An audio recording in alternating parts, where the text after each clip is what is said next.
220 से 250 किलोग्राम का वेट, 55 से 60 किलोमीटर प्रति घंटे की रफ्तार छुपने में माहिर, ये है बाघ, भारत का राष्ट्रीय जीव, भारत की ताकत का प्रतीक। वैसे तो ये बहुत खूबसूरत और छद्मावरण में माहिर जीव है, लेकिन इमेजिन कीजिए कि ये जीव अगर आपके जान का दुश्मन बन जाए तो डर की कोई सीमा नहीं रह जाती। बहुत खूबसूरत ये जीव होते हैं, इनको देखने के लिए दूर दूर से पर्यटक नेशनल पार्क्स, टाइगर रिजर्व्स में पहुंचते हैं। भारत के ही नहीं, दुनिया भर से लोग इनको देखने के लिए आते हैं। जंगलों का ट्रू किंग माना जाता है इनको।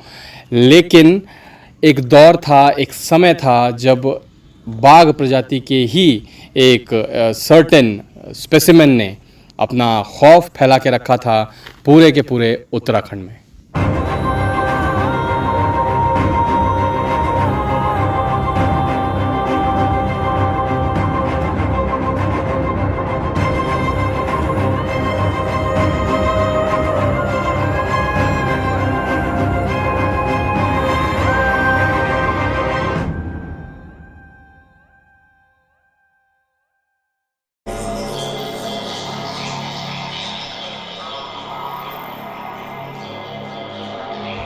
दोस्तों, बात है अंग्रेज़ों के ज़माने की, जब मैन ईटिंग एनिमल्स बहुत आम हुआ करते थे। टाइगर्स, लेपर्ड्स, यहाँ तक कि बेयर्स के भी रिकॉर्ड हैं मैन ईटिंग करने के। वुल्फ्स वगैरह तो इस चीज़ के लिए फेमस थे ही।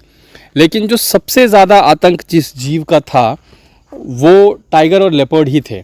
और Guinness book of world record में अगर आप नाम उठा के देखते हैं कि ऐसा कौन सा एक जीव है जिसने सबसे ज़्यादा इंसानों की जान ली, तो उसमें नाम आता है एक टाइगर का, या फिर अगर मैं ज़्यादा सही तरीके से बताऊं तो एक टाइग्रस का, और जिसको पॉपुलरली लोग कहते हैं the devil of Champawat. Champawat Uttarakhand में एक जगह का नाम है, एक डिस्ट्रिक्ट का नाम हुआ करता था उन दिनों जब अंग्रेज़ों का शासन वहाँ पे था। और ये भी बता दूं मैं आपको कि वहाँ उत्तराखंड में पहाड़ी गांव जो होते हैं वो मैदानी इलाकों के गांव की तरह नहीं होते हैं, एक साथ नहीं होते। वो दूर दूर गांव होते हैं, बिखरे हुए गांव होते हैं। और गांव में भी लोगों के घर जो हैं वो बिखरे हुए होते हैं, एक साथ पास में घर उनके नहीं होते हैं। तो ये तो थी वहाँ की भौगोलिक स्थिति। और अब बात करते हैं वहाँ के जंगलों की। उत्तराखंड आज भी अपने जंगलों के लिए फेमस है। उस ज़माने में वहाँ के जंगल बहुत ज़्यादा घने और बहुत ज़्यादा खूबसूरत हुआ करते थे। तो वहाँ पे टाइगर्स और लेपर्ड्स की संख्या काफ़ी अच्छी मात्रा में थी। और ये आम था कि कई बार इंसानों की बस्ती में वो आ जाते थे, इंसानों का टकराव उनसे हो जाता था और ह्यूमन वाइल्ड लाइफ कॉन्फ्लिक्ट जो है वहाँ पे देखने को मिलता था।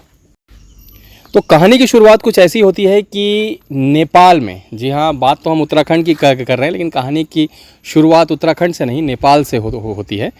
नेपाल में एक टाइग्रस का बड़ा ही ज़बरदस्त आतंक था और नेपाल की सीमा उत्तराखंड से मिलती है। तो नेपाल में एक टाइग्रस का बहुत ज़्यादा आतंक था। वहाँ इस टाइग्रस ने तकरीबन 200 लोगों को मार दिया था, मार के खा लिया था। मैन ईटिंग की प्रवृत्ति जो है उसने शुरू कर दी थी। और नेपाल के बहुत प्रयासों के बाद भी वो लोग उस टाइग्रस को ट्रैक करके किल नहीं कर पाए।